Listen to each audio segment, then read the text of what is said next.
Hi നമസ്കാരം. വിരാടം വിനോദം the 60+ യങ്സ്റ്ററിൻ്റെ പുതിയ കാഴ്ചകളിലേക്ക് സ്വാഗതം.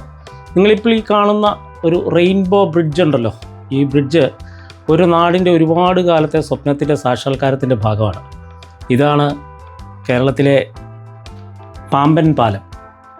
ഇത് ആലപ്പുഴ ജില്ലയിലെ അരൂക്കുറ്റി അല്ലെങ്കിൽ വടുതല അരൂക്കുറ്റിയിൽ നിന്നും പെരുമ്പളം ഐലൻഡിലേക്ക്, വേമ്പനാട്ട് കായലിലെ പെരുമ്പളം ഐലൻഡിലേക്കുള്ള ഒരു പാലമാണ്. നോക്കി, ഇതിൻ്റെ നീളം എന്ന് പറയുന്നത് 1157 മീറ്ററാണ്. അതായത് 1.16 കിലോമീറ്റർ ദൂരമാണ് ഈ പാലത്തിനുള്ളത്. 30 സ്പാനുകളിലായിട്ട് നീണ്ട് വളഞ്ഞാണ് ഈ പാലം കിടക്കുന്നത്. 2026 മാർച്ച് 7-ാം തീയതിയാണ് കേരളത്തിൻ്റെ ബഹുമാനപ്പെട്ട മുഖ്യമന്ത്രി ശ്രീ പിണറായി വിജയൻ ഈ പാലം പൊതുജനങ്ങൾക്ക് യാത്രയ്ക്കായിട്ട് തുറന്നു കൊടുത്തത്. പതിറ്റാണ്ടുകളായിട്ടുള്ള പെരുമ്പളം നിവാസികളുടെ യാത്രാ ദുരിതത്തിന് അറുതി വരുത്തുന്നതാണ് ഈ പാലത്തിൻ്റെ നിർമ്മാണം. ഒരുപാട് ആശുപത്രി കേസുകളായിട്ടും കുട്ടികളുടെ പഠനത്തിനായിട്ടുമൊക്കെ ഒരുപാട് ദുരിതം അനുഭവിച്ചിട്ടുണ്ട് ഈ പെരുമ്പളം നിവാസികൾ. ഒരുപാട് പ്രതിഷേധ സമരങ്ങൾ ഇവിടെ ഈ പാലത്തിന് വേണ്ടി ഉണ്ടായിട്ടുണ്ട്. അതിനൊക്കെ അറുതി വരുത്തിയതാണ് ഇത്. ഇപ്പോൾ ധാരാളം ടൂറിസ്റ്റുകൾ ഈ പാലത്തിൽ വരുന്നുണ്ട്. ഒന്നാമത്തെ സംഗതി എന്ന് പറഞ്ഞു കഴിഞ്ഞാൽ ഇവിടുത്തെ ഈ സന്ധ്യാസമയം, ഈ അസ്തമയം കാണുക എന്ന് പറഞ്ഞാൽ ഭയങ്കര രസകരമായ കാഴ്ചയാണ്. ഈ കാഴ്ചകൾ കണ്ട് നമുക്ക് ഈ പാലത്തിലൂടെ പെരുമ്പളത്തേക്ക് പോവാം. ഈ പാലത്തിൻ്റെ നീളം പറഞ്ഞാൽ 1.16 കിലോമീറ്ററാണ്. അതുപോലെ 30 സ്പാനുണ്ട് ഈ പാലത്തിന്. അതുപോലെ തന്നെ ഈ പാലത്തിൻ്റെ വീതി എന്ന് പറഞ്ഞാൽ 11 മീറ്ററാണ്. 7.5 മീറ്റർ വാഹനങ്ങൾ പോകാനായിട്ടും 3 മീറ്റർ നടപ്പാതയായിട്ടുമുണ്ട്. 1.5 മീറ്റർ വീതം 2 നടപ്പാതകളുമായിട്ടുണ്ട്. ഇപ്പം നമ്മൾ ഈ വന്ന് നിൽക്കുന്നത് പെരുമ്പളത്താണ്. ഈ പെരുമ്പളത്തെ താഴേക്ക് നമുക്ക് കുറച്ച് നമുക്ക് നടന്നു നോക്കാം. ഈ വീട്ടുകാർക്കൊക്കെ എന്ത് സന്തോഷമായിരിക്കും എന്ന് ആലോചിച്ച് നോക്കി. ഇവിടെ ഒരു ചെറിയ തറയൊക്കെ കാണുന്നുണ്ട്. പഴയ എന്തോ കാവിൻ്റെ ഭാഗമായിരുന്നു തോന്നുന്നു. അതുപോലെ ബോട്ടിങ്ങിനുള്ള സംവിധാനമൊക്കെ ഇവിടെ നാട്ടുകാർ മുൻകൈയെടുത്ത് വന്നിരുന്നുണ്ട് കേട്ടോ. പുതിയ വ്യവസായ സംരംഭങ്ങൾ ഉയർന്നു വരുന്നെന്ന് വേണം കാണാനായിട്ട്. അതുപോലെ ഈ സൈഡിൽ നിന്ന്, അതായത് പെരുമ്പളം സൈഡിൽ നിന്ന്, പാലത്തിൻ്റെ കിഴക്ക് സൈഡിൽ നിന്ന് നമ്മൾ നോക്കിയാൽ ഇതുപോലെയാണ് ഇത് കാണപ്പെടുന്നത്. വളഞ്ഞ് കിടക്കുന്നത് കാണാം. ഇതുകൊണ്ട് വളഞ്ഞ ഷേപ്പിലാണ് ഈ പാലം ഉണ്ടാക്കിയിരിക്കുന്നത്.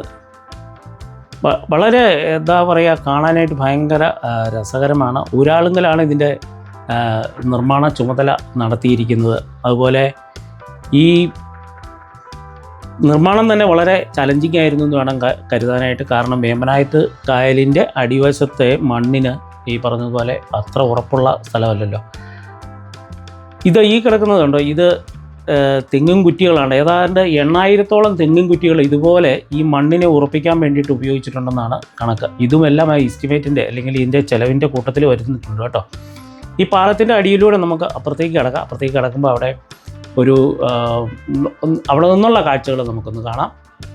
ഇതൊരു ബോട്ട് ജെട്ടിയാണ്. ഇവിടെ നിന്ന് ബോട്ട് ഓപ്പറേറ്റ് ചെയ്യുന്നുണ്ട്. ഏതാണ്ട് 2000 രൂപ മുതൽ റേറ്റ് ഉണ്ടെന്നാണ് പറഞ്ഞത്. 1 കിലോമീറ്റർ 1 മണിക്കൂറിനാണ് റേറ്റ്. അപ്പോൾ ഇത് ഈ പാലത്തിൻ്റെ അടിയിലൂടെയും ചുറ്റുവട്ടം എല്ലാം ഒന്ന് കറങ്ങി വരുമെന്നാണ് ഈ ബോട്ടുകാരൻ പയ്യൻ നമ്മളോട് പറഞ്ഞത്. അപ്പോൾ താല്പര്യമുള്ളവർക്ക് ഇവിടെ ബോട്ടിങ്ങിനുള്ള സംവിധാനവുമുണ്ട്. ഈ കുറ്റികളാണ് ഈ പെരുമ്പളത്തിൻ്റെ ഈ ഇളകിയ മണ്ണിനെ പിടിച്ചു നിർത്തിയിരിക്കുന്നത്. സന്ധ്യാസമയങ്ങളിൽ ഈ റോഡിൻ്റെ 2 സൈഡിലും കച്ചവടങ്ങളുണ്ട് കേട്ടോ. നമുക്കിനിയും റോഡിലൂടെ ഒന്ന് ഓടിച്ചു നോക്കാം. ചില ഭാഗങ്ങളിലൊക്കെ പണികൾ തീർന്നിട്ടില്ല. അവിടെ പുതിയ ടാറിങ് സംവിധാനമൊക്കെ ചെയ്യുന്നുണ്ട്. ഞാൻ പറഞ്ഞല്ലോ, ഈ മോട്ടോറബിൾ ഏരിയയ്ക്ക് മാത്രം ഏതാണ്ട് 7.5 മീറ്റർ വീതി കൊടുത്തിട്ടുണ്ട് കേട്ടോ. 2 സൈഡിലും കാണുന്ന ഫുട്പാത്തിന് 1.5 മീറ്റർ വീതം വീതിയും കൊടുത്തിട്ടുണ്ട്. ഈ കാണുന്ന ദൂരെ കാണുന്ന ആ റെയിൻബോ ബ്രിഡ്ജ് ഉണ്ടല്ലോ, ആ ആർച്ച്, അത് വെറും ഒരു ആർച്ചല്ല, അത് സ്ട്രിങ് ആർച്ചാണ്. അപ്പോൾ അത് ബലപ്പെടുത്തുന്നതിനായിട്ടാണ്. ഇതിൻ്റെ ഒരു സ്പാനിന് മൊത്തത്തിൽ 30 സ്പാനാണുള്ളത്. അതിൽ 27 സ്പാനും 35 മീറ്റർ നീളമുണ്ടെങ്കിൽ ഈ പറയുന്ന ഈ ആർച്ച് നിൽക്കുന്ന ഈ ഭാഗത്തിന് 55 മീറ്ററാണ് അതിൻ്റെ സ്പാൻ എന്ന് പറയുന്നത്. കച്ചവടക്കാരെയൊക്കെ നിങ്ങൾക്ക് കാണാം. ഈ പാലം ഒരു അന്യായ ഭംഗിയാണ് കേട്ടോ. ഇവിടെ നിന്ന് ആ അസ്തമയം കാണുക എന്ന് പറയുന്നത് ഭയങ്കര ഭംഗിയായിട്ടുള്ള ഒരു അനുഭവം തന്നെയാണ്. അതുപോലെ കായലിലെ കാറ്റും